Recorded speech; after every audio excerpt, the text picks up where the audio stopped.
extensive HR experience in IT sector, handling complex business operations and designing, implementing robust HR strategy. He has worked with the organizations L&T, like L&T Infotech, Mindtree, and currently working as Head HR Singapore for Apart Technologies Private Limited. Welcome, Rekhansh. What a lovely team and a great experience that you all carry. So I welcome you today for this session, which will help and guide our students on how to crack the interview code and create a personal impact during interviews, which is very important, especially, in the pandemic phase, the post-pandemic phase. I feel it's going to be a different era. And the younger generation like you will, of course, your experience and your guidance will help the millennial and the Gen Z who will be the future workforce. It will guide them and to adapt in the work styles. Thank you and welcome. Thank you, Dr. Aruna. So good evening, everyone. I welcome all the students on the call. I hope I am clearly audible. I am Rekhansh. Like Dr. Aruna said, I come with 11 years of HR experience within the IT and the ITES sector, and I'm excited to speak to you all. My co-host or my co-speaker Shilpa will be guiding us first. So Shilpa, welcome and over to you. Thank you, Rekhansh. Thank you so much for the warm welcome, Dr. Aruna, and I'm so excited to be a part of this group today. While Dr. Aruna, yes, you have introduced me, I would like to take a moment to introduce myself again, if you give me that liberty. Sure, of course. Awesome. So, hello everyone. I'm Shilpa, and I'm a part of Emphasis GSR team. Now, as part of this role, I take care of what? Take care of branding and critical hiring strategies. I think that's all. What else? What else can I think of? I'm still thinking through. So yeah, I like reading. I'm into sports. What else? I have 8 years of experience. All of this into HR, and yeah, I'm a LinkedIn coach. Oh, so yes, that's about me. Okay, so that's version 1. Now look at version 2. Okay, so hi everyone, I'm Shilpa, and I call myself a digital matchmaker. So basically, as part of Emphasis Global Strategic Resourcing team, I lead the digital hiring strategies by the virtue of my role here at Emphasis. Besides this, I also oversee talent branding side of responsibility, which is really, really exciting to me. That keeps me rolling every single day. And I'm also a part of LinkedIn, recruiters coach. Basically, I'm a certified LinkedIn recruiters coach. I coach my recruiters here at Emphasis. I love doing that while I hold nearly 8 years of experience in talent management, organization development. And like Dr. Aruna said, I'm married and I have a lovely, lovely little toddler sitting right next to me attending this session with all of you. And I'm based out of Bangalore, here with all of you to share my learning with you and help you as much as I can to enable you to crack upcoming interviews that you have, and basically, do my bit to basically make you interview ready. So, well, that's about me, right? And I'm facilitating this session today with my industry colleague Rekhansh Chopra, right? So, well, that's the version 2, right? Now, let me quickly lead you into today's session before I even introduce you about what are we discussing today, right? So quick question to each of you, right? So I'm sure you are able to relate to, when I said version 1 and version 2. So tell me, what did you feel about me when I gave my first introduction versus what you heard the second version? So quickly chat over your response. Anybody, I'm sure, Rekhansh, I saw your expressions. You were really, really, perplexed, and you were like, oh my God, what is this? While I also saw a couple of people who were on the video, they were really, interesting expressions there. So tell me, what was your takeaway from the version 1 and the version 2? Go ahead and chat your responses. Let me, Robert, you can do that too, and let me chat what I personally would have felt if I had, heard this, response from anybody. And this is something that, I'm sure, Dr. Aruna, you yourself, Rekhansh, Robert, you must be hearing such responses. These are two extremes. You must be hearing such responses while, just getting your response as to what you feel. What are your expressions? Okay, awesome. So version 1, a bit confused. Anand, Vaidehi, yes, nervous and unimpressive. I'm glad you said that. Version 2 was very active and confident. Anand, thank you for that response. Ankita, version 1 was, I think you mean version 1 was a bit uncomfortable. You definitely felt that I was nervous, while version 2 was very confident and clear. Absolutely. Akshay, confused, nervous. Yes. Brilliant. Ankita, you said not well articulated at all. Absolutely. Rohit, you say version 1 was very casual. Absolutely. While I was saying this, I was feeling nervous myself that, I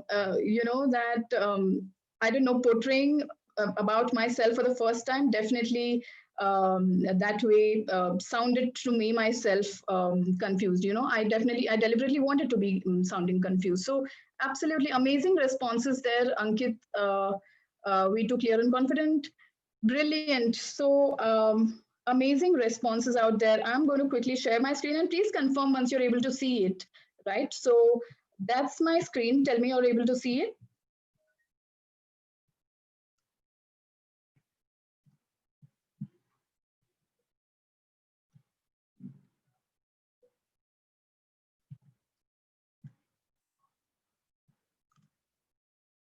Okay, I'm not able to see the responses. So, Rekhansh, you might want to confirm that. Yeah, they're able to see it, Shilpa. Yes, we Brilliant, can see. brilliant. Thank you so much for confirming, Robert.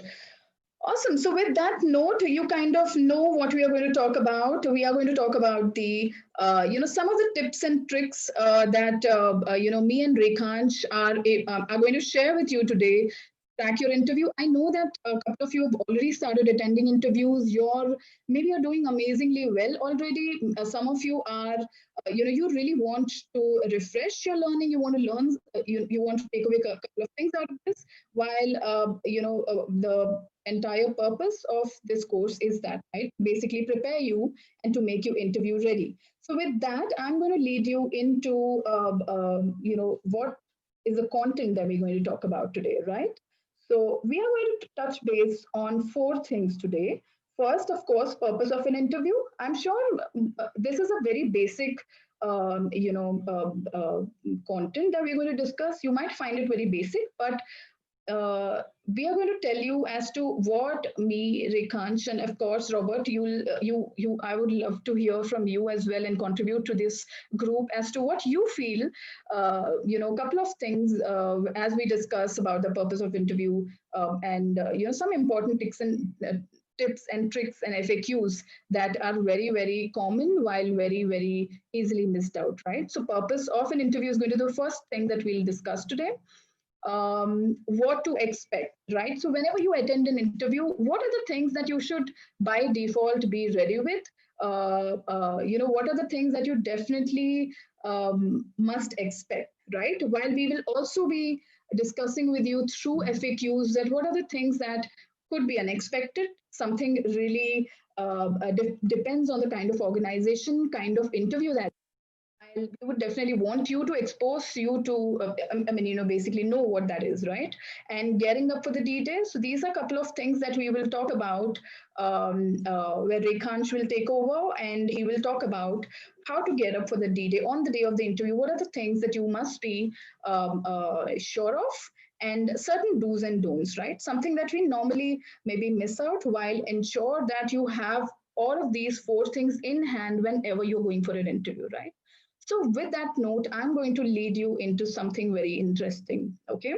So, here is an activity. This is my favorite, while this is something that each one of us do, right?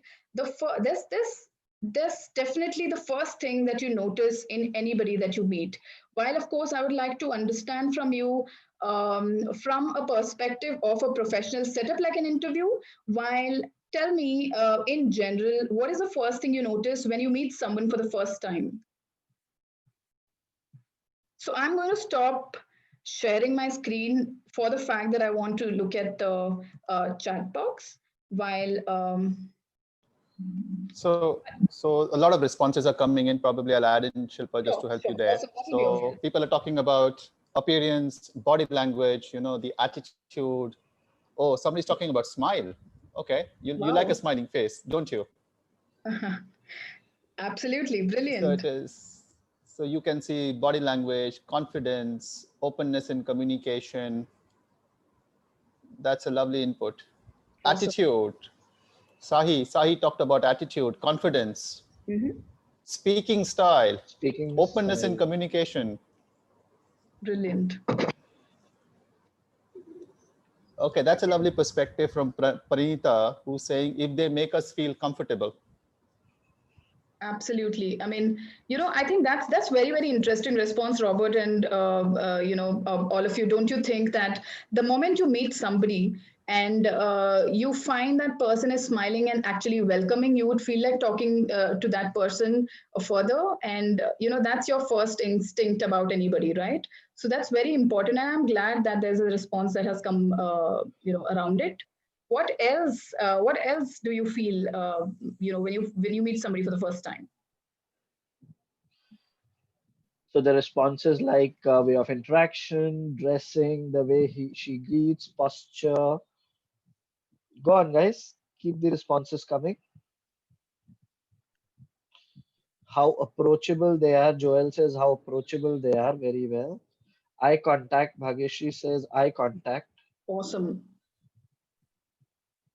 brilliant, Whether agenda is aligned. Kavita, very interesting. Okay. okay, awesome. Just you be you in front of them. Interesting. Nipesh says just be yourself in front of the individual. That's so true, right? Because a lot of times you feel that we meet Mm, somebody, and uh, of course, first couple of minutes you see that somebody is pretending to be somebody. I mean, of course, you want to put the best of yourself, so you are maybe not yourself, but you're trying to be somebody else, right? So yeah, I can totally see where this response is coming from. Great. So, with that note, I think we will lead you into the, the program, and I would like to introduce you to, this concept. And I'm sure that you know about this. Maybe you might have heard or read about it somewhere. But then, this is something interesting that once perception is created. So let's say you look at me, you looked at me now, right? You're looking at Rekhanch, and you met each of us for the first time today, maybe. And within the first 8 seconds, you have created a perception about us, right? So basically, it just takes about 8 seconds for somebody to create a perception. So that basically means how important it is to, to basically create the first impression through however you are, your looks or your personality, your posture, and all of those things. And now, guess what those evident factors could be contributing to the first impression, right? So, can you quickly chat in your responses as to what do you think are the contributors of first impression? If you can quickly, we'll spend not more than about 30 seconds here, and if you can quickly respond saying what are the elements or what are the factors that you feel create the first impression. okay. So students, so greetings is the first answer. How interactive an individual is. Okay. Eye Awesome. contact, appearance, confidence, gestures. Okay. Facial expression. Awesome. So all these responses Warm. that I see are the primary indicators. Basically, we categorize that as the primary, indicators. So, how you present yourself physically, your dressing, your posture, your body language, how nervous or not nervous you are, how confident you are. All of these factors basically are the first and the primary indicators of your first impression, right? What else? What else can you think of?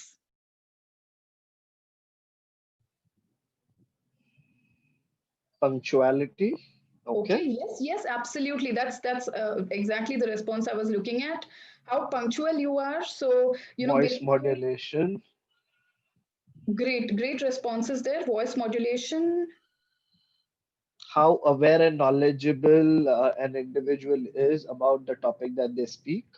Okay, so this is definitely a great response. While imagine when I'm telling you that the first impression is created in the first 8 seconds, and that might be the time when somebody has not even spoken a word, right? So we are talking about the moment you look at that person. What are the things that you notice, right? So primary level, yes, we have covered most of the primary level indicators. While secondary indicators is what somebody just said that whatever the first um, mm, couple of things that you speak, right? So that's the secondary level. Let's say how you greet, so how you treat somebody. So these are the secondary level. By the third, while there's little bit more to it, right? How you interact, how your conversation, and your the way you lead into something, the way you lead into a conversation, those are the tertiary level, which of course comes a little bit later while you have already had a conversation with somebody. So here are a couple of elements that actually make your first impression, which is how you present physically, your dressing, your posture, your body language, how nervous or not nervous, or basically how confident you are, right? And what you speak, how prepared are you while you're speaking, right? How confident are you in your flow of thoughts, basically, right? So how prepared are you, basically, right? And learning about the person or the company or thing. So let's say, for instance, you go for an interview and you are there, you know about elevator pitch by now, right? You saw two versions of the elevator pitch, and you also have attended a training by Robert earlier, and you know what those elements are about elevator pitch, right? So basically, how prepared are you? What are you speaking? What are your, the key words that you're using in your conversations? These are a couple of things that actually create your first impression, right? Now, brilliant. So, with that note, I'm going to move into the first agenda for today, which is purpose of an interview, right? So, there are three purposes of an interview as we have outlined it and made it a little simple for you. Of course, there are a lot of other things in detail that we will talk about it. But then, if I have to tell you that let's say you attend an interview, right? And remember that by this time you've already shared your resume to the recruiter. I mean, of course, you're shortlisted and you're attending an interview. That means that whoever is interviewing you has had a look at your resume, right? So purpose of an interview is one, to understand you beyond your resume. You've already shared a lot of things on your resume. Now, what is there that is not written on the resume, elucidating or basically pointers that are enhancing whatever you have mentioned in your resume, right? A little bit more about you. So please remember another thing. Of course, while you attend an interview, you need a job. You have a career. You're basically, that's a pursuit of you building your career.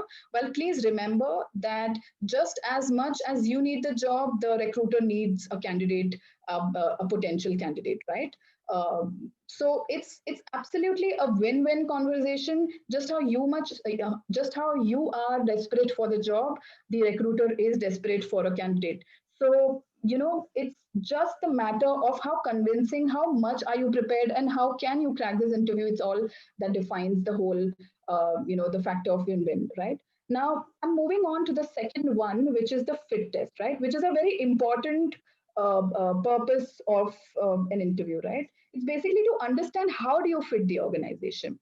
So when I'm saying fit the organization, there, just to make it simple for you and give you in a bite-size, concept per se, I would like to structure this into, you know, three, I mean, four, intricate items, right? One is self, two is people, three is process, and four is organization, right?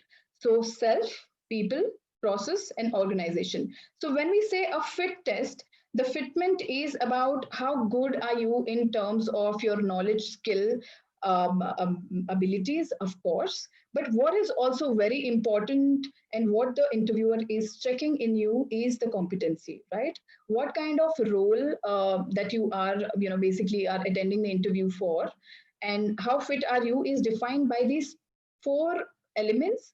So when I'm saying self, right? Let's say you are hiring. Imagine you being in the shoes of a recruiter, right? Imagine you are hiring somebody. Now, and imagine that you're meeting somebody like Shilpa version A, right? So when I was talking to you about my introduction, I wasn't sure about myself. I was so skeptical and I was so unprepared. Would you like to take, consider somebody like that? Definitely not, because you are looking at somebody who's self-aware, who's really confident, who's well prepared, who has a purpose, right? So one of the very, very important element, and for you to structure your conversation will be one, to understand how self prepared are you showing yourself to the interviewer, right? So self is about your self awareness, your purpose, how much you know about yourself, how is your intrapersonal relationship. So how are you comfortable in various situations where, let's say, there is a possibility of a conflict in future. Okay, I'm sure that you have best friends in your own class, right? You have people you're not very comfortable about, right? You don't want to maybe talk to them every day, but there's somebody who you want to chat every single day, right? मैं आज इस movie के लिए गई थी and I really had this ice cream today, or I did this. So you have your favorites, you want to talk to them every single day. While each one of us, including you and me, everybody is human, so everybody has somebody who's not very comfortable with somebody, at least one, that one person in life, right? So how do you deal with, in a corporate setup, of course, in a college setup, right now you're in college, so it's totally okay, you don't keep in touch with them, maybe that you're not talking to them, and which is totally fine. But for me, in a corporate setup, if I say that, yeah, she's in my team, okay, let's say Neha is a teammate that I have, and I feel that, yeah, I don't like Neha. She had a fight with me the other day, so I'm not going to ask her for the report, or I'm not going to talk to her. Doesn't work at all in an organization setup, right? So what is very important is your, how do you deal with your emotions, right? Everybody has emotions, but how do you deal with emotions is very, very important. So, one of the things that anybody in an organization or a recruiter that is looking at you, another fit, I mean, as part of fit test, one of the things that they're looking at is self, which is how self aware are you, how emotional stable are you, and what is the purpose, is there a purpose behind everything that you do? So basically how confident are you about anything, right? That's self. Now moving on to people, right? People is actually in line with the example that I had just given you about your interpersonal skills, right? So basically, how do you deal with people? How are your interpersonal skills? How do you deal in a team, right? So that's why I'm sure a lot of you who have already attended an interview, you might have attended to a couple of questions saying, okay, so if there's a situation there where you have a team of 5 people and you have to get a specific work done, how will you get it done? So they're basically, the moment they mention about a team, they are of course looking at how team person are you, right? So how are you able to deal with a team? How are you able to deal with different emotions? And trust me, there, every team that you deal with, you will never have a person who's just like, you will have people who are different, who are diverse, different personalities you're dealing with. So that's definitely one thing that you have to keep in mind, right? So that's people. Okay, so how are you dealing with people? So maybe if you can bring an element or a flavor of how people person, I mean, are you in terms of when you were, I'm sure that each of you have projects, there are internal assignments that you're given, and you're a part of a team where you're dealing with it. I know that a lot of you are, while I was talking to a couple of you mentees, you said that I'm a part of corporate relations committee, or I'm a part of, placement committee. So I know you are all leaders already. You've taken leadership roles, and that basically means that you're dealing with different people, right? So you can bring out a sense of how have you dealt with such situations. So that's definitely true that an interviewer is looking at. um, Third is your process, right? So process is basically understanding of the process really well, and how do you make it very simple for everybody, right, in terms of dealing, in terms of working in the process, right? So let's say, for instance, you were given an assignment. While how did you complete that? you know let's say you were given an assignment to complete within a month, while you completed it in 2 months. It's not a great example, of course, right? But how did you, what kind of strategies, what kind of value add did you bring to that, is something that they're looking at. So an element of process that you can bring in as to how did you work, whatever project that you took up, but what was the value add that you gave to it, right? And the third is the organization, which is, of course, the most important one. Basically, knowing the purpose of the organization, knowing the mission, vision, and value, and all of this is very important. Now, let me tell you one thing, right? I've been onboarding, I've been training, I've also been recruiting. Through my experience, one thing which has really, upsetted me, and I want you to know that this definitely is an example that all of us must learn from, including me as I speak to you. That okay, so I heard a voice, so I was thinking maybe somebody's speaking. Is there a question? Okay, awesome. I think it was just an Yeah, echo. so Shilpa, yes, there is a question which is typed in chat. The question is, how can we talk about our college assignments and projects? Okay, sure. So why not?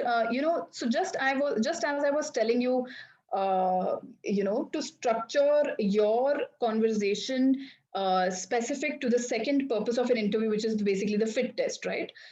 Structure your conversation in a way that you talk a little bit about yourself, little bit about people, and when you're talking about process, uh, you know, you should definitely talk about it, considering that you'll be as a fresh, you'll be considered as a fresher, considering you don't have a experience prior to right now, right? So talk about your project. And when we are talking about elevator pitch, it actually applies everywhere, because interviewers have too much of information to assimilate. So give the central crux of your project in terms of what is that project, how is that important, and how could that be a value add to any organization for that matter, right? So just maybe in quick 3 points, if you can just mention about that. And of course, don't forget to mention how did you value add to that project, right? Let's say you created a tool, or you basically created an Excel. I mean, of course, maybe Excel tool is something that you created and made it simplified for yourself, right? For the whole project to be executed. So this is one thing that you can definitely talk about, bringing in and aligning it to the process part of the structure that I'm talking about. Did that answer your question?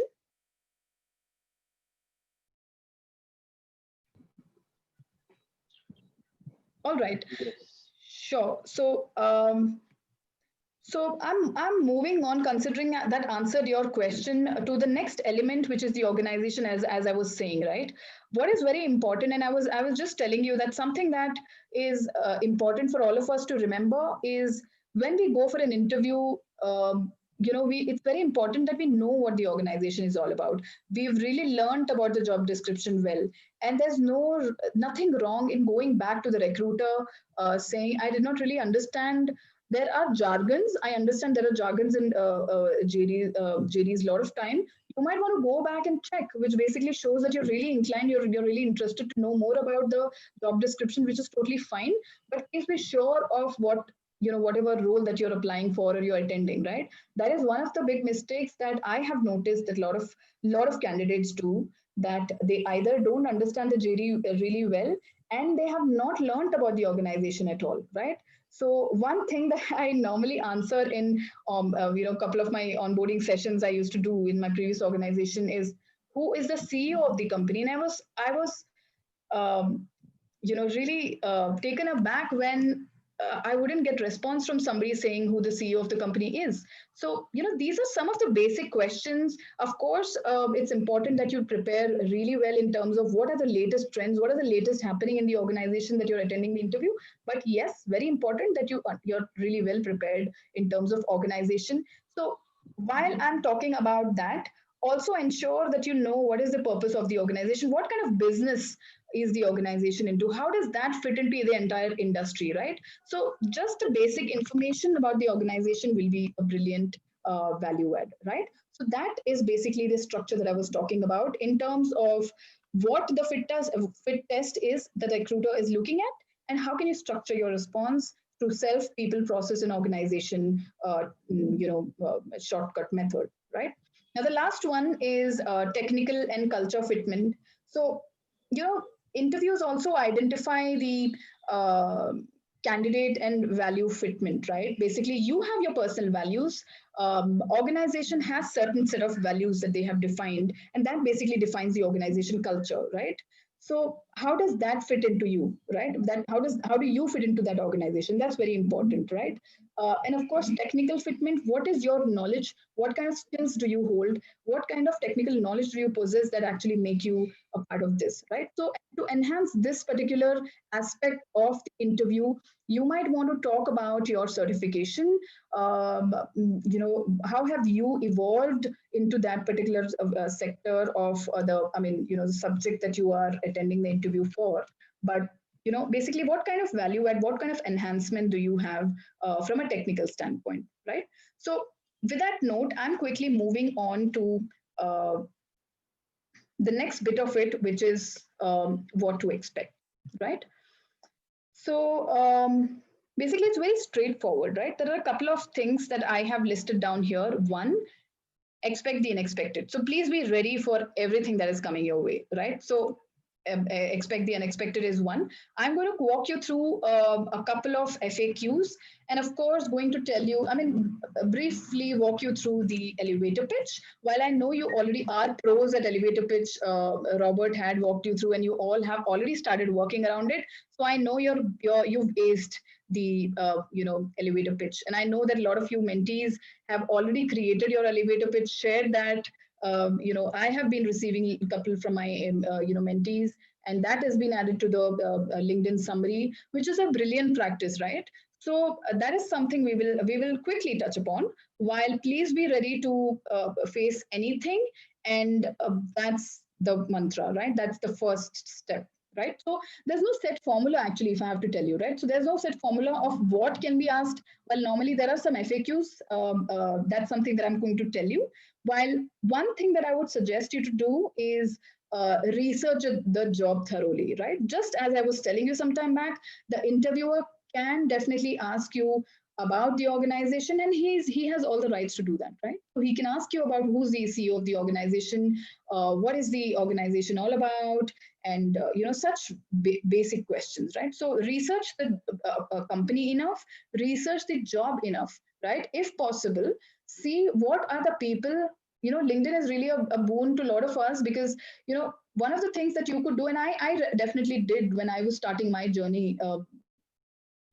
Initial first steps I used to really do, and even when I evolved into branding, talent branding, and I was really exploring this option, and I really was excited. I also went into seeing who are the other people who already have this particular job title, right? What are they doing? So I went into their profile. I understood that this is exactly what they're doing, and I saw that a few of the amazing practices that they did on their profile is attaching their projects. So whatever they have been doing through 5 years tenure, they keep attaching those projects. So as a student, you can already start doing that. You have the functionality of adding your project, adding snippet or summary of whatever assignments that you have completed, projects that you have completed.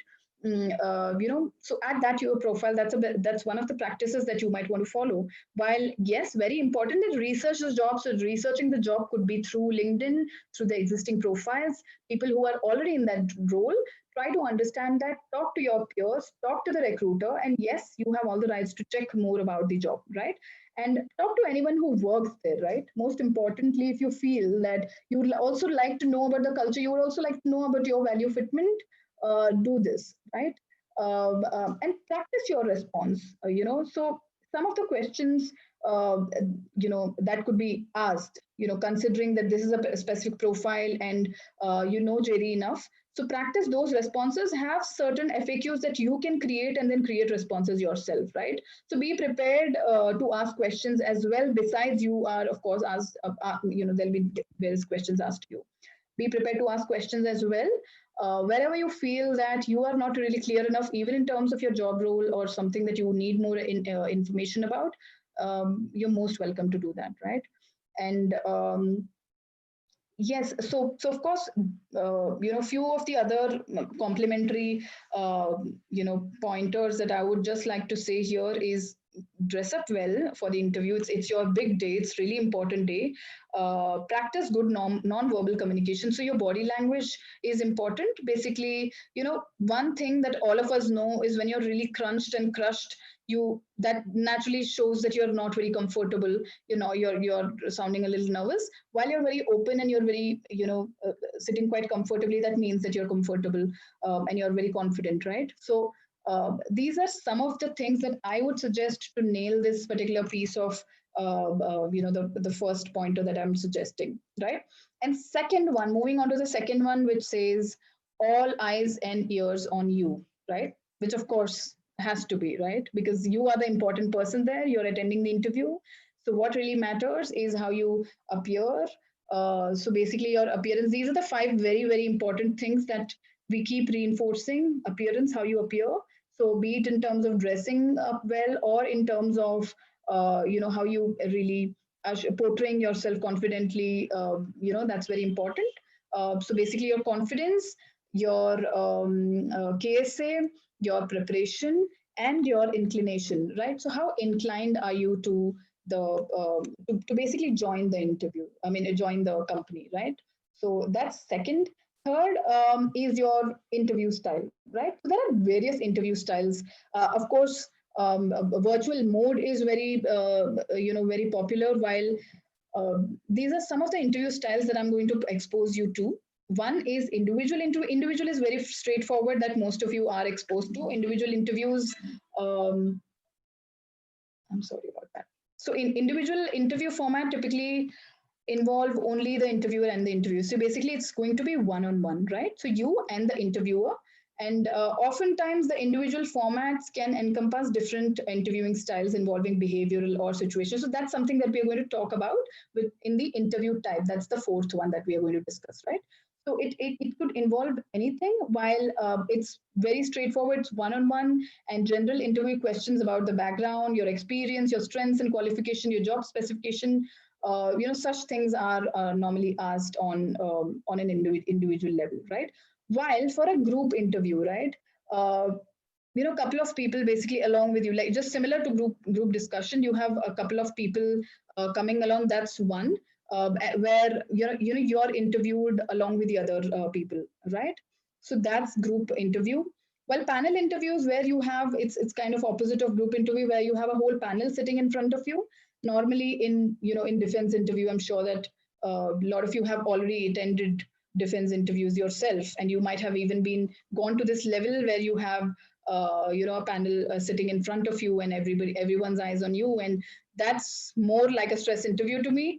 But yes, that's how it is. So the structure of the panel interview is there's somebody who's specified for technical, somebody who's checking your soft skills, somebody who's checking your body language, a psychologist sitting there. So that's how it is structured, right? So there's a panel. Technical interview is normally after the first round of interview, it moves on to the technical round, where you are asked technical questions about the subject, basically, right? Phone screen is normally the first I'm sure that each of you are exposed to such interview style, where you might be receiving calls from consultancies saying that, hey, I have this role, are you interested? So once you say a yes or a no, basis that, it moves on to either individual or a group or whatever, and then moves on to technical, and then finally is the negotiation round. So normally phone screening is the first kind of conversation that you have, right? Informational interview is just to check basically understand a little bit more about you. Not necessarily might be assessing you at that stage, but then this particular interviewer is assessing what kind of knowledge do you possess, and that information is then moved on to the interviewer at a panel or a technical or the group, right? So that's basically your interview style. Now I'm quickly moving on to interview type, right? So interview types, as you can see, there are different types: open-ended, there's situational, there's behavior, or there's stress interview. I mean, there are of course a lot of other evolving, but if you ask me, these are the type of interviews, right? Now, each type of interview format basically has specific style for presenting question, right? So one, of course, is open-ended. Now, open-ended interview questions are usually very broad, right? So they're asking you, let's say something like, how are you? Okay, so you can answer the way you like, right? Under the sky. So you can really try it's totally, actually it is a make or a break, because it's your chance to really impress. So they're giving you that liberty to see how intelligently you can come up with an answer, right? So open-ended questions can focus on broad topics like um, how a candidate's strength can help them succeed in the role, or how they developed a weakness into a strength, or describe how your skill and experience relate to the job, and will help you perform effectively when answering open-ended question interviews, right? So those are basically a make or break question. While I personally feel, I personally suggest to you that ensure that you are picking up points from your strength areas and then responding back in the open-ended question, because it's your time to actually ace it. Okay. Now, situational or SBI, right? These interview questions present to basically present candidate with a. I'm sorry, is there an echo or is there a question? Shilpa, there's a question on the chat. Sure. Yeah, the chat question is having a few gap in, I think Pranita Aradhya is asking this question, and Pranita says that having a few gap in academic years and only when asked about your failure makes the interview pretty down when it's actually your weak point. How should one cope up with that? Okay, that's a brilliant question. Um, I personally take it as a brownie point, I would say, but then uh, how you turn that into, similar to turning your weakness into strength, I think that's the opportunity for you. So I would personally suggest that you might want to say that despite you had a couple of I don't know, the gaps could be because of backlog, it could be because of any situational reason, but then despite those situations, you've still grown up, and you've basically made that path for you very clearly, understanding that these are my backlogs, while now I know that there's a greener grass to look at. So you have to definitely structure it in a way that you're saying that you're very hopeful, you're very focused. Everybody has failures, but how have you picked up, and then picked up your pace, and then moved towards a positive direction, and clearly tell what that direction is when you're talking to the interviewer, right? So that's what is my take. While Rekhansh, would you like to give your Yeah, perspective, as you also are expert? sure, sure. Thanks, Shilpa. Sure. So, Pranita, right? So, Pranita, if you fail, don't first and foremost do not consider that to be your weak point. And if you have to talk about it, don't feel low about it. One of the most common questions that I have been asked in any interview I have attended or any interview I have taken is to talk about your failures. What were your learnings and how did you overcome those? Right. And when I talk about my piece, I'm going to talk about mostly experience through my experience and examples. So you can keep this as an example. Right now, if somebody asks you, tell me a time when you failed, most often than not, or rather, let me say 8 out of 10 candidates would sit and think at that point in time, oh, when have I failed? What happened? What did I do? So here's an example. You failed. It's okay. It happens. What did you do? How did you overcome? And here you are. So use, like how brilliantly Shilpa said, use that same weakness to your advantage. And If, there's nothing to be sad about it. There's nothing to be feeling weak about it. Very well said, Rob, Rekansh. you were saying something. Yeah, Rob, were you saying something? no, I just wanted to add, I think failure is also a strength. So because a strength also teaches you something, a failure teaches you much more than that. And what failure gets in you is the aspect of resilience and the aspect of change, and that is a motivation to bounce back. So I think today people look for failure stories and celebrate failures. So you will be surprised that some organizations do failure parties, because it's a great motivator to learn from others' mistakes, and basically it's a great opportunity to understand what all can happen and what you should not do, and learn from, and it really helps others to take two steps forward rather than taking one step backward. So it's all an opportunity, and hence look at failure as a strength, because it teaches you three times more, and life is a big learner, isn't it? So you get to learn from your successes, but you learn even more from your failures. Back to you, Shilpa. Thank you, Robert, and very well said. This also reminds me of a quote. I mean, it of course might sound a little too cliche, but then, Thomas Alva Edison said that I'm so glad that I failed 100 times, because the 101 time I found out how to create bulb. So, this is something that keeps twirling in my head all the time, every time I fail. And very well said, Robert and Pranita. I hope this answers your question. You should be proud about that. And, if you need us to help you at a personal level in terms of how should we design that for you, we could do that. While it's very straightforward that it's totally fine to fail, while how are you complementing that with what you did, what kind of effort entailed, is very important. So with that note, I'm moving on to, so I was talking about SBI, right? So situational based interview. Basically, this is to ensure and basically understand what kind of situations in past did you have that you conquered, and basically those situations are going to be helping the interviewer understand that how would you react in a various situation, considering, let's say you have a job. Like, I mean, I'm going to give you an example of say a shop floor worker, right? He is going to be in the shop floor for nearly, say, 10 to 15 hours every day. Now he is going to be exposed to extreme situations. He is going to be maybe not have too much time to socialize or go outside or breaks or things like that. While the kind of questions will be asked to him is, how did he deal with such situation? Let's say he was really stressful, or he wasn't, he was isolated. How did he deal with situation in past? Just to understand how would he deal with a situation that could come up in future, of course, because he's going to be working in such an environment, right? So that's basically about SBI, right?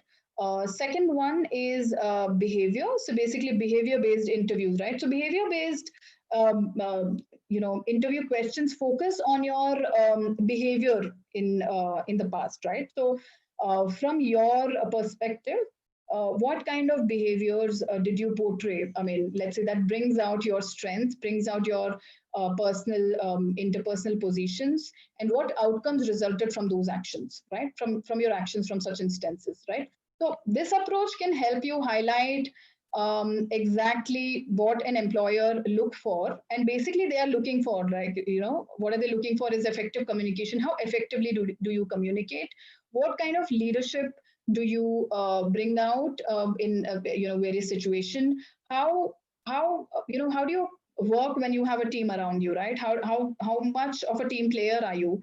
What are your interpersonal skills, right? So things like that, and you could give examples from your projects of how effectively you communicated within the group. Maybe there was no communication at all, while you were that person who took leadership, who communicated, who brought everybody together, and then a project became successful. So things like that, such examples, right?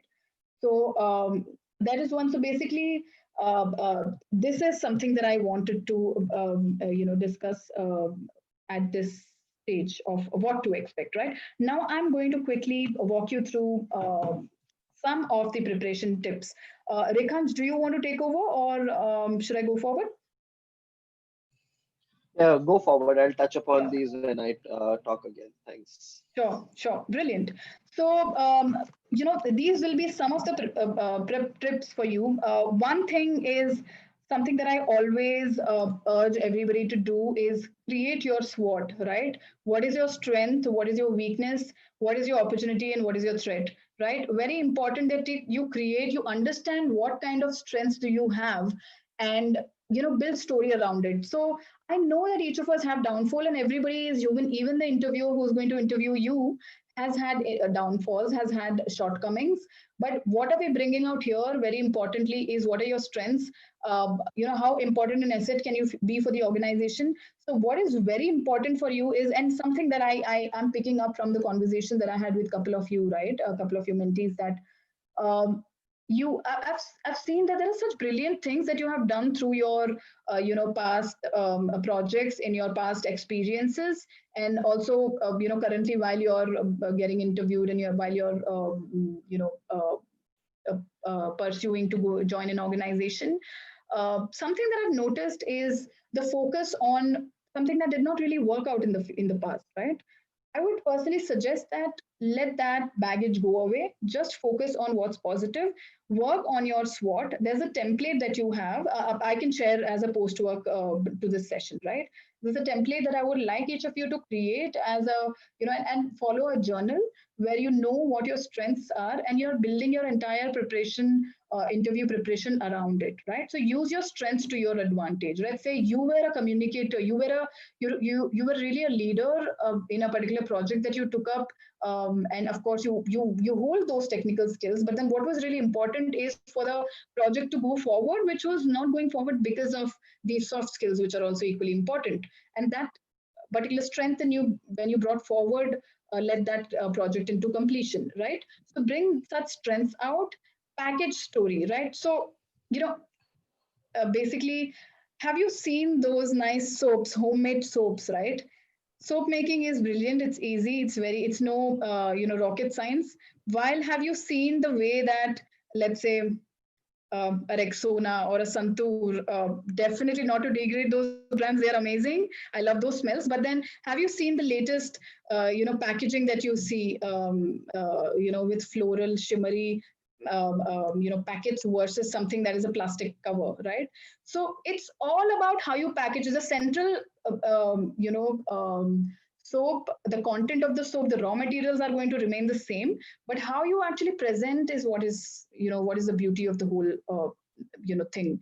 So how are you packaging whole of your story? How are you bringing all the strengths, your KSAs, your we were talking about the self, your people, your process, and the organization. How are you bringing all of those good elements and packaging and giving your own personal structure to it? That's what it is all about, right? So this is very important. This is very personal to you. I know each of you have gone through different backgrounds. You have different, situations. You had different, way to how you behave to a situation, things like that. So it's very, very personal to you. How you package it is very important. Keep in mind your strengths all the time, right? And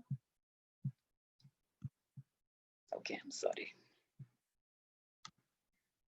Okay, example-led conversation. So see, example-led conversation, the second, third metrics that you see, learning from situation, and the last one that says factual conversation, right? These three evolve around simple thing that whenever you're talking something, give examples, give data, and back up with something that you have done in past, right? So any conversation that you're having with a recruiter, have a lot of examples, have a lot of situation, give inferences from your behavior, and what are the facts. So basically you did this, but that led to what, right? That has to be a very clear transition, right? And have a structured thought. So something that I was talking with my mentees while I was telling them about the elevator pitch, and also about how should they structure. My first conversation with them was, of course, right from the first conversation we were at it, right? We were preparing about how to structure your conversation when somebody asks you. And trust me, this introduction from now on till I don't know how many months, will keep going on for you guys, right? So please be prepared, create a structure to your what are you going to talk about. And of course, as I said, package your story and your strengths and your advantages, all of these things, structure it, assimilate it, and make a brilliant story out of it. And that has to be there all the time. So your, let's say, start with your professional introduction, then go on to your personal introduction, then an element of a clear closure, or what exactly is your ask out of it, right? So structure the whole thought really well, and then have that forever, and maybe till you have it registered, have it in a diary or somewhere, but then that is very important. And don't rush while you're, I know that elevator pitch, when we are saying elevator pitch, it itself means that it's a rush. There's no rush. You are given, let's say, 2 to 3 minutes time, or let's say 5 minutes time, but then ensure that you're at calm, you're really well, prepared. At the same time, while you're responding, ensure that you're responding in calm, and no rush there, right? And of course, we spoke about factual conversation, saying anything that you're talking about, uh, give facts to it. What kind of data can you back it up with, right? So those are some of the preparation tips that I had. Of course, Rekhansh, if you would like to, share your insights, I would love to Sure. hear from you. Yep. So, folks, what if I told you that you could control an interview? What if I could, what if I told you that you could preempt the next question? What if I told you that you can drive the conversation the way you want it? And maybe some of you right now, if you can tell me in the chat, do you believe me? Do you not believe me? Would be great. But I'm sure there would be some of y'all who would be thinking, what is he talking? Me driving the conversation? Me preempting the question? Is it possible? The answer is yes, it is possible. So how? Now, the first question, like Shilpa mentioned a while ago, the first question in an interview generally is, tell me about yourself. Right? Now, that question, that open-ended question, can actually define the path of your interview. I will share my life experience. So, while Doctor shared my experience, I come with 11 years of HR experience, out of which close to 8, 9 years of my HR experience is Asia Pacific geography. Rest of it is in India. So when I know, if even if I'm giving an interview in India, I know what my strengths are, what is my level playing field. So when somebody asks me about myself, I know my strength lies in APAC. That's point number one, right? So I start with saying I'm Rekhansh, blah blah blah blah blah. My experience. I started my journey from X, Y, Z. I come and then I drive the conversation to APAC. So while any interviewer would have read your resume, it is generally a conversation which is happening. If it is a one-on-one, it is a conversation that is happening, right? Now, in that conversation, whatever you say from there, the next point goes forward. So that is why you need to know how to play on your strengths. First, understanding what your strengths are and then playing on those strengths, like beautifully what Shilpa mentioned, package story.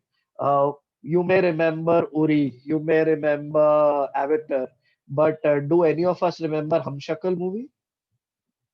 Because it was because of the story that was there in that these movies versus Hamshakals, right? So your life, your experience is also a story. I've sat through billion-dollar sales pitch to given by my organization to a customer for getting business on a managed services deal. It is all about a story. Here is your business problem and here is a solution. So similarly, when a recruiter wants to hire you, he wants to hire you for a particular position. So your experience is the story that fits into that JD, right? Then examples led conversation. So questions. Tell me about the times you've failed. Tell me about the times you've succeeded. Uh, Somebody says, I am a leader.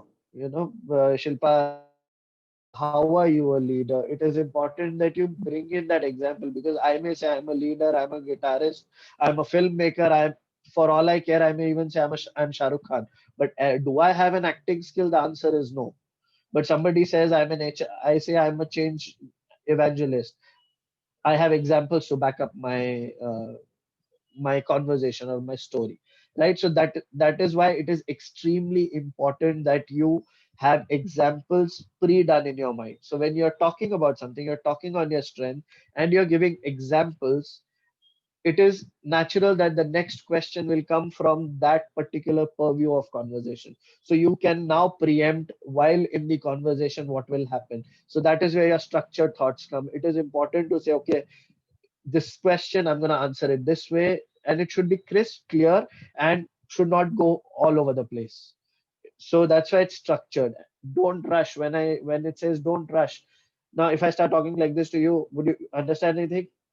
Or if I start talking to you like this, would you understand now? Right? So it's not a 2x movie, it's not a 4x movie that you're playing. You're talking to an individual or a panel or your potential boss, and you're selling yourself, right? Shilpa took a beautiful example of a soap, of a package, right? Why should I buy you? So that is what you need to sell over there. So don't rush.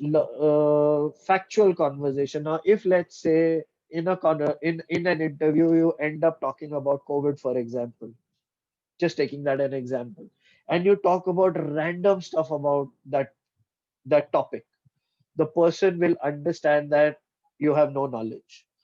I'll pick another leaf. I've made a note here. Shilpa had mentioned about knowing about the organization. Now, do you know the CEO? Do you know the revenue? Do you know the values of the organization? Do you know the vision statement? Do you know the mission statement? These are basics, right?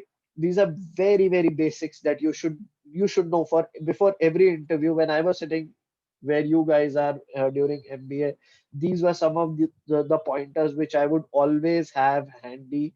And it is okay to have your notes in an interview. If you carry a paper and a pen with you and you've written something, that means you've prepared yourself. It's okay if you have notes, it's fine, but are you prepared is the point. Now if let's say I were to say who is the CEO, and I would just give a random name, immediately the interest level of the interviewer drops, which means you are under prepared or you're not prepared. So that's pretty much my packaging of how you should be prepared. So you can build your story, you can lead the conversation, you can preempt the interview, you can exactly point the interviewer towards the question that you want them to ask, because you are prepared for that question. So that is how you should be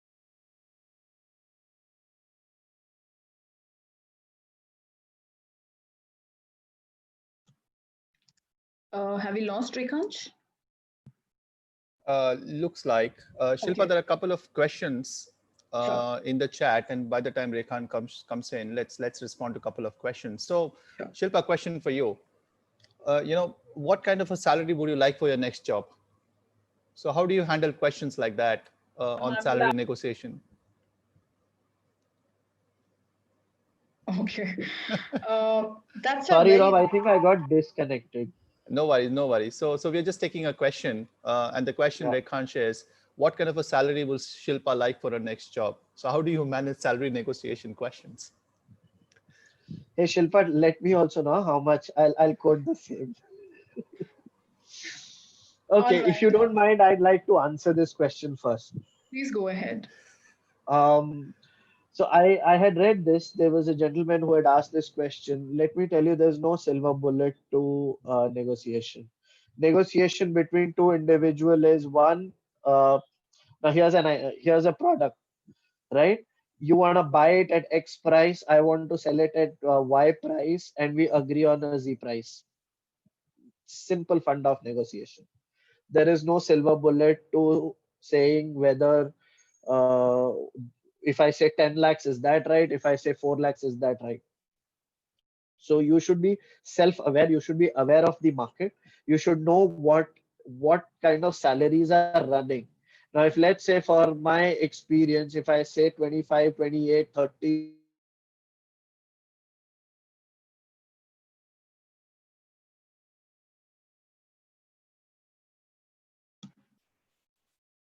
Hey, I think we've lost Rekansh again. Yeah, yeah, that's Oh, fine. So I think sure, let's go to the next question, Shilpa. So, sure. from a recruiter's perspective, how to tackle analytical questions? Okay, can so whoever has written this question, can you give an example? Yeah, Shilpa ma'am, hello, Kavita here. Hi, Kavita. Hello. Hi, how are you? Good, good. How are you? All well? Are all well. Actually, I raised this question. So Sure. recently we had the recruitment drive, and a few of my candidates' feedback I have received from an organization like this, and the company was MNC consulting firm. So I just thought to ask this question at appropriate place, and you were explaining, so that's the reason I raised this question before you. Sure, sure. So, I mean, is there any specific question that was asked and you would like me to know? No, ma'am. This is what the feedback had been received by me by the recruiter. Uh, I'm not. I did not get any specific questions from their end. Okay. So I'm assuming that the response that you received from recruiter was the basically the response to analytical questions wasn't very well. Is that right? Yes, correct. Okay, so I think I'll tie back to what me and Rekhansh were talking a couple of minutes back, where we were saying whenever you are at an interview and you're talking about situations, you're talking about your technical expertise. What is very important is what kind of data do you basically back it up with.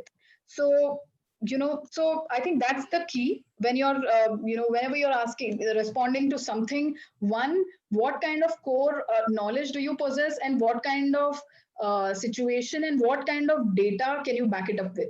So basically I think that is what will be the the right approach to responding to the question. While Robert, I'll also see if you have anything to reinforce to this response. Thanks, Shilpa. I think when you look at analytical questions, and if it is coming from a consulting firm, what they are really testing you is your knowledge of uh, getting data and information, and how do you manage data and information to create knowledge and wisdom. So basically, whenever you get an analytical question, you got to think of a couple of analytical models in mind. Cause and effect, the fishbone, the five whys.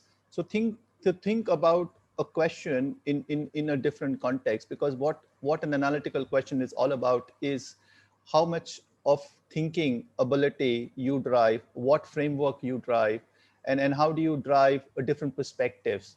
So whenever you get a question, refer back to what you've learned in your campus around cause and effect, fishbone, multiple five why questions. So keep on playing that in your mind, and you will get different responses, different ideas to the same question. And that is what a consulting firm is basically looking at, because they're in the business of questions. They're the business of getting information, insights, knowledge, and that's where I think most of these questions come into picture.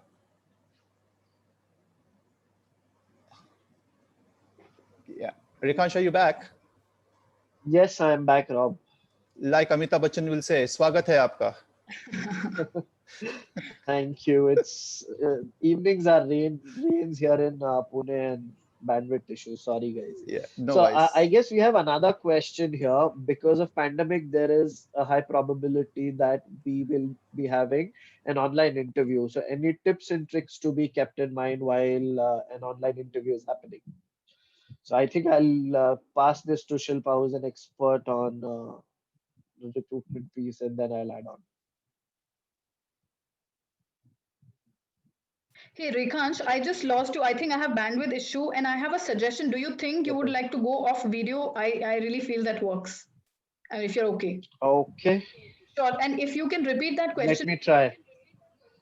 Yeah, sure. The question, Shilpa, is because of pandemic, there is a high probability that we would be having an online interview. So tips and tricks for online interview. Sure, that's a great question. And I'm sure that's very, very valid to, a lot of us recruiters who are here right now. So, some of must have etiquette for interview. And of course, like as you're terming it as tips and tricks. One would be, one good thing is you can have your resources around you. Basically, you can have a notepad around you. You can make notes. You can, really write down if you feel that there's a question that they are asking or something that they had mentioned earlier. You would like to talk about it later. So you basically are keeping that it's not it's not allowed during a live interview, but this really becomes comfortable because you're in your comfortable surroundings. While one of the things that we have been noticing through these virtual interviews is, you know a very meager but very very important is the background. We've seen that a lot of the candidates, they are in a place which is one very noisy. So if you can really ensure that your meetings are in a very isolated place and watch your background, because a lot of times I've noticed that there are a lot of things, there are a lot of distractions in the background. So to keep the focus of the interview, and the interviewer on you, and maintain that body language, maintain that eye contact and all of those things, I think it's very important that you have a very non-distracted background. Or you can follow what I think Rekhansh is doing today. He has a Zoom, of course. I don't know if Zoom will be the platform, and I don't know if every platform has this feasibility. But then you can customize your background to what you want it to look like, right? So you can do that. Yeah. So So apart from that, everywhere. Shilpa, it's on every platform nowadays. So I use almost all platforms today available. Teams, Skype, Google Meet, Zoom. Almost every platform has this. In fact. awesome. So I strangely use Team. It doesn't have, but yes, I'm glad that you said that most of the platform has it, which is something, if you don't know and you might want to use that, I would suggest each of you do that, right? Second, regarding connectivity issue, I mean, if I have to tell you about, some important but missed tips for the interview, yes, your background is very important. Have yourself isolated in another room, have resources with you, which is totally okay. Have a journal around you, and connectivity is one very important thing. While a lot of us face it, and this has now of course become a new normal, while ensure that you are in line with basically you have a good connectivity, and you're maybe sitting right next to the, I don't know, the your Wi-Fi. Wi-Fi. But figure that out. It's very important. A lot of times, imagine that the recruiter has lined up. At least that's how it functions with my team. That we line up interview with just half an hour gap, because there are a lot of positions that we are hiring for. And if I'm going to lag that, then basically go beyond that time that is earmarked for one interview, then this interview number two gets little postponed, or I don't want to do that, right? So interviewers have scheduled it for a purpose, so just that's something that you might want to be careful about.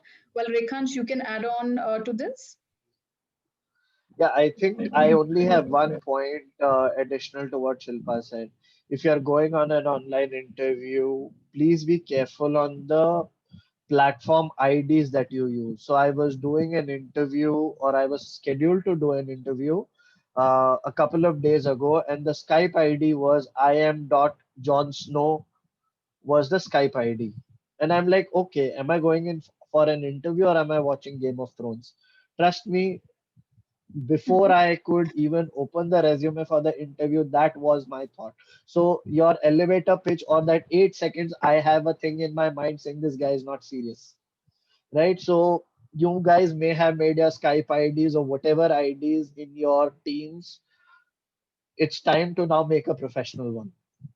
No Jon Snow, no Daenerys Targaryen, nothing of that sort, please. That is one very important tip I'll give you.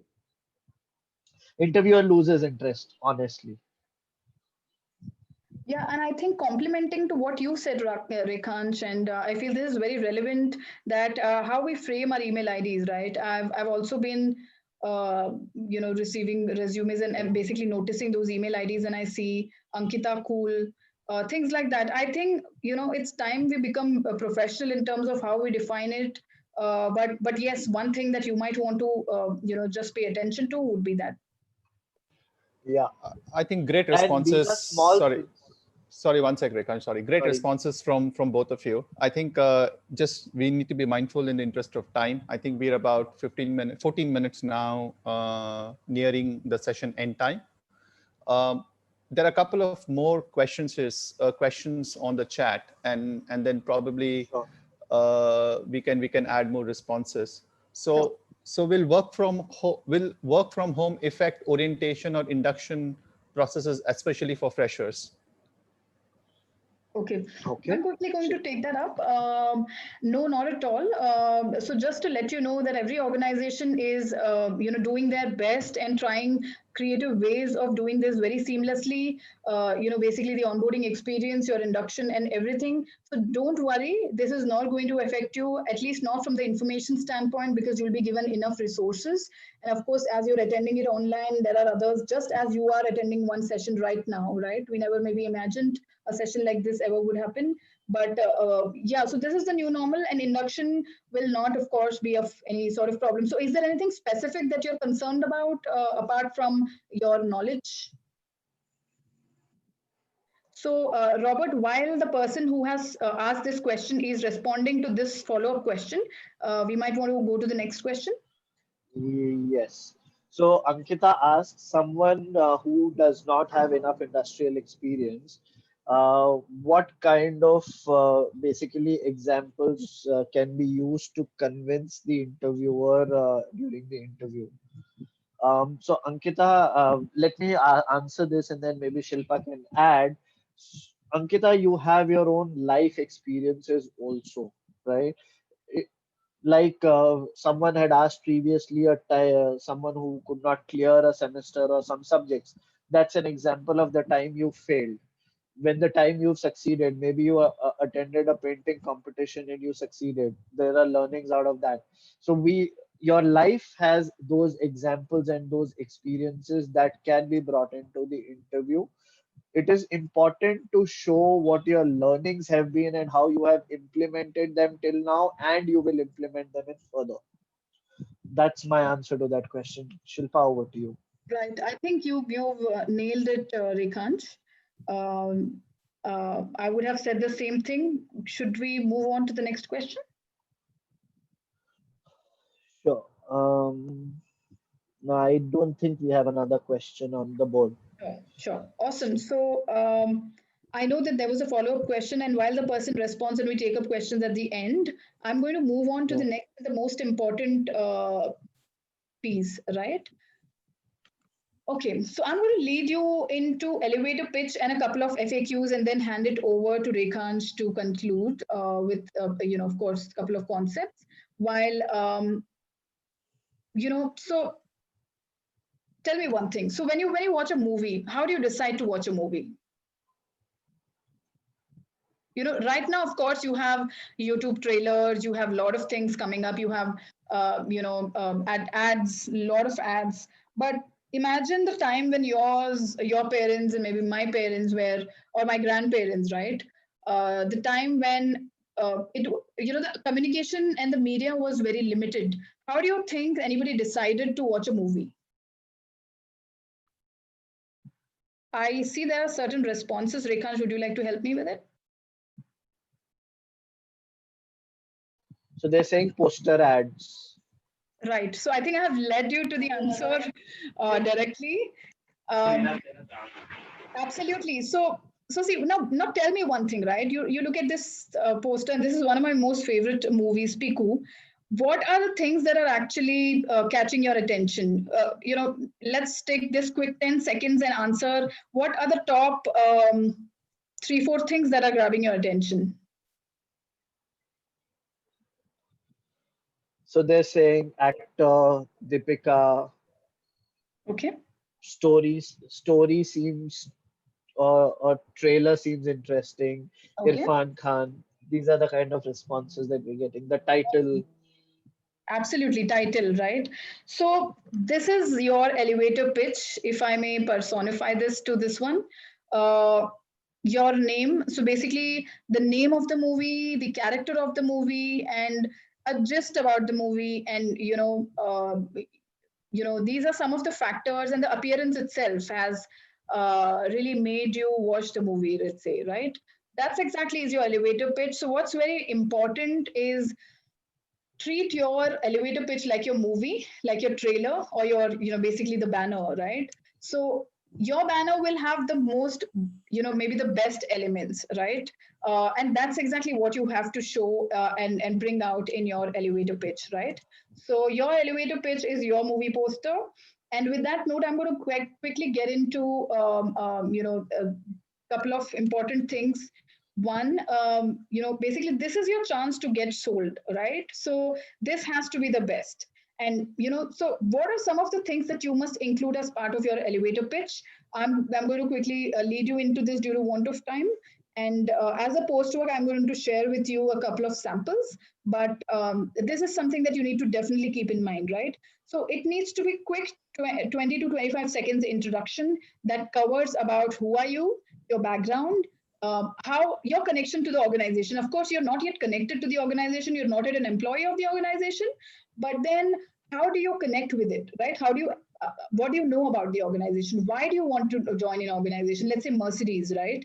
You want to join the company because you really have, you like the the cars, and you've learned so much about the car, the way it's built, its body shop, and things like that. So you basically are fascinated, you've learned enough about the organization, you connect to it so much, and it has become a dream for you, and that's why maybe that's the story. Likewise, each of you, you are from marketing, you're from finance backgrounds. I'm sure that you fancy certain organization, let's say Goldman Sachs or Bank of New York Mellon or whatever that is, but then create that connection, identify what that connection with the organization is, and that's what should come out in the in your pitch. And your ask, so clearly have an ask. So when I'm saying ask, what exactly are you saying out of it? So I have seen in a lot of interviews, they say that, okay, so this is what I am, and this is my background, and this is how I connect to the organization. That's it. But then, imagine, so when I'm giving you this example, I'm also, leading back to something else important, which is, imagine that you are locked up in an elevator, and it's you and it's the CEO of your dream company, right? Will you lose the chance of actually making that connection, making that conversation, and actually, let's say, hiring conversation with that person? Or will you be scared and ignore the CEO and then say, okay, I'm really scared. I don't think I'll be able to speak to this guy. I think, I'm sure that each of you will take grab the opportunity, and would like to talk to him, will talk to him, considering, let's say, you are in the 16th floor or whatever floor that you are in, you have only that much of seconds, that much of time to impress, talk about it. There's so much that you want to talk, but what you will choose is only the best, right? And that's exactly what it is. So who are you, your background, your connection to the organization, your ask, you want to get hired, right? Very clearly. You want to be associated with the organization, and let's say by being an employee, that's how you would like to associate. And conclusion, basically saying that this is what it is, and and here's my resume. So whatever is a concluding a statement, if that's a situation, while top three things as part of your conversation when you are having an interview with your recruiter, aside to what I had mentioned in my initial slides about yourself, people, process, and organization is very important, right? So keep these things in mind. What is really also important to remember is some of the things that will entail as part of your elevator pitch, or something that you would have already covered, right? Is your tell me about yourself question, why should I hire you, why us, right? These are the three elements that you're already covering as part of elevator pitch. So ensure that these are the FAQs that definitely any recruiter would like to know, and you're covering that through your elevator pitch. Okay. Now, I'm going to quickly walk you into three most important questions besides what I had just told you. That is, tell me about yourself. Why should we hire you, and why us?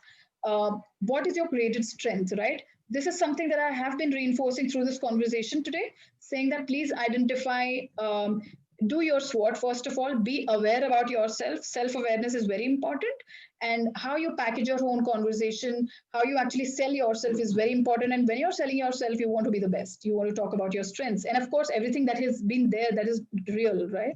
So, so what is your greatest strength? So when you're doing this, describe a relevant experience that you know your while you're using your CBI and SBI model. See if you can describe about a relevant experience that you've had and how did you deal with it. Give specific details around it. Show them you're a well-rounded person.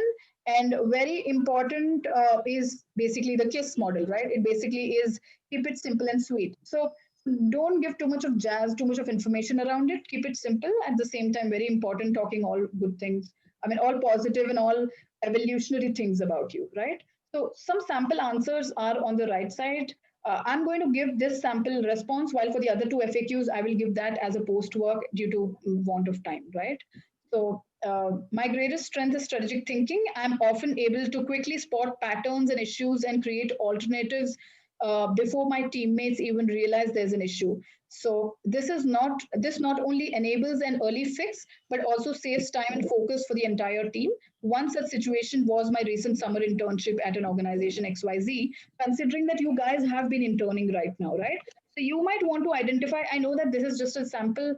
I'm sure someone might directly relate to it, while I'm sure others will have similar situations, similar strengths that you might want to leverage and then talk about as you leverage through your internship, right? So I'm moving on to the second one, which is what are your areas of development, right? So you've definitely spoken about your strengths, but you also must be aware about something that you lack and something that you're definitely working on, right? So while you're telling that this is something that is lagging, you're definitely complementing it, saying that I'm working on it, and these are some of the situations that are indicating that I'm doing well there, right? So be humble and really be honest.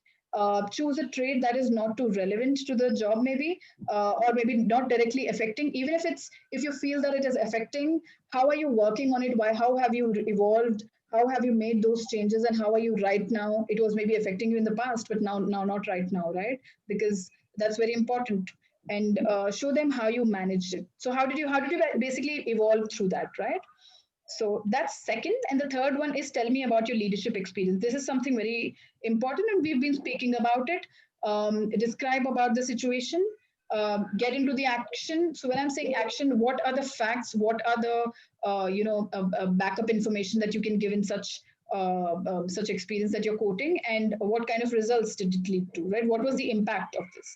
So I hope you're kind of clear in terms of what are a couple of things that you'll be expecting in the interview, how to prepare, how to really have set of things ready, and maybe just have it registered in your head forever as you crack your interviews. Right now, I'm going to hand it over to Rekhansh for the other two concepts today.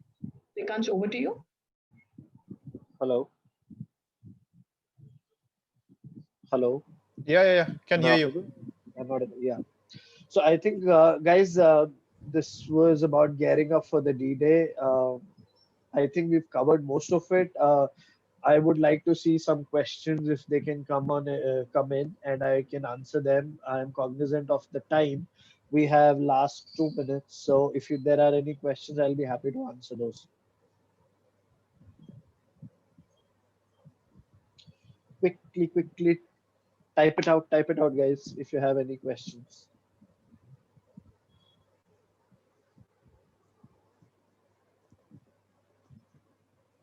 Okay, so if there are no questions, I think I will conclude this presentation by saying uh, I'll conclude the presentation by saying your stories. Uh, when you create your story for an interview, make sure you follow the STAR model, which means you're targeting the situation or the problem statement. What did you do in that situation? What were the actions that you took, and what was the result? I think I will leave you guys with that thought. Use a STAR model always when you create your story, when you sell yourself. Okay, I think on that note, ma'am, I hand it over back to you. I believe Kavita ma'am, you're there. I'll hand it over back to you. Thank you so much for giving us this opportunity to interact with the students. Um, Over to you, ma'am. Thank you. Yeah. So thank you so much, Rekhant sir and Shilpa ma'am, for being such a wonderful speaker and giving such a beautiful information to all the students. And I think this today's webinar is specifically very important because already the campus placement have been started and students have started appearing for different kinds of an interview. So cracking the interview code has come at a very relevant and right time because it is going to be helping students definitely for a longer run.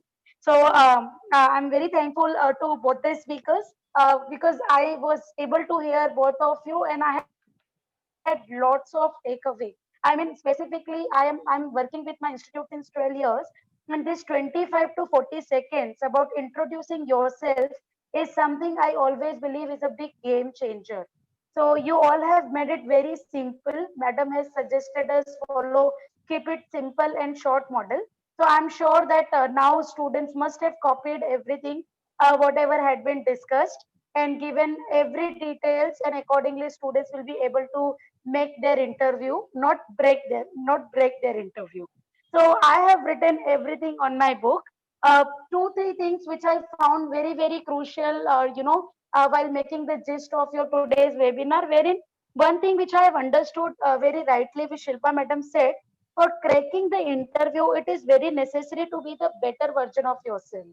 So the two version of yourself, which madam you started before making your presentation, something helped me to get into the deep thoughts while talking about preparing and cracking the interview in today's time. So definitely this is, I am going to remember and I'm going to share with all of my students who have not attended even today's webinar. Very important point which you mentioned about to structure your thoughts than your words. Again, it is very important. We really need to structure our thought in a very better way. And when we appear for an interview, it is necessary that we should also think from interviewer perspective, because we need job, they also need a right candidates. So both the ways, if we do it nicely, definitely it is going to be a big win-win situation. With this note, I once again thanks to both the speakers for being with us. I also thank my co-partner organization, Global, who had introduced the Global Mentorship Program for Alkesh Dinesh Mody Institute for Financial and Management Studies, Career Curators team, Robert Pranab sir, Karunesh sir, Viju sir, and many others. So here, the Institute Director, Dr. Smita ma'am, has also joined us. I request Smita ma'am to give her views also of today's webinar. Good evening, Ms. Shilpa, Mr. Rekhansh, and Robert. Good evening, ma'am. So I was there part of the session. In fact, last half an hour or so, I was there and listening to the discussion you were doing.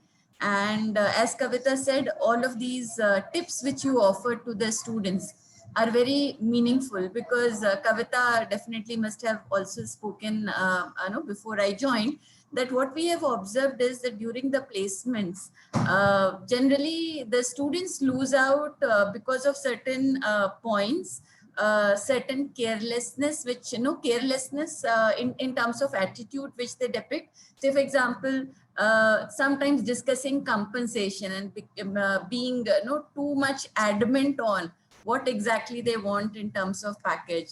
Sometimes that create completely puts off the recruiting organization. Then we have observed arrogance, when they can't be humble, when they are not trying to understand that they are there to present themselves in front of the company, and it's their requirement per se. When they are arrogant in their attitude, they lose out. When they are not prepared enough for the interviews, when they do not know the organization for which they are applying. So I think all those tips you in a very pertinent manner you covered them. So thank you so much.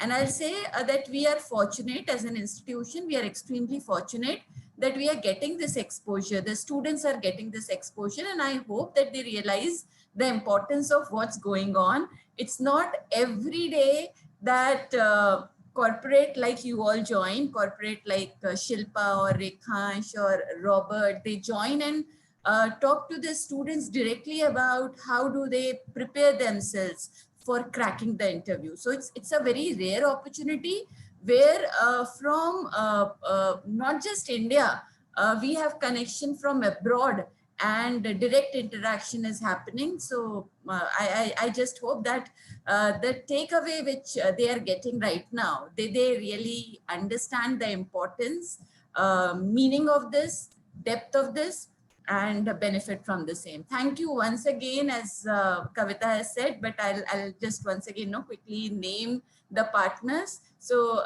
career curator team, thank you so much. whizkon team, thank you so much. And the guest for the day, Mr. Rekhansh and Ms. Shilpa, thank you so much. Most welcome. It was a pleasure talking to the It students. was a Thank pleasure you, indeed. Yeah. Smita ma'am. So due to the paucity of time, we cannot ask students today to form an impression.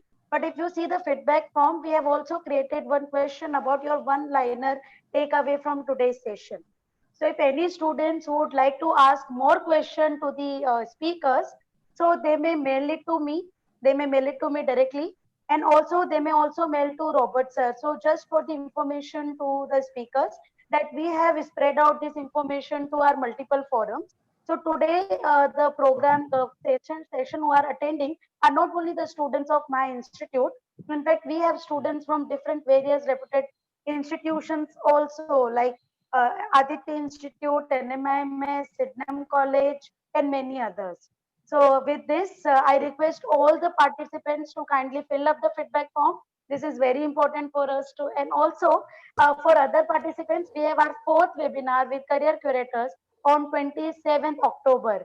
So please attend that as well directly from global market.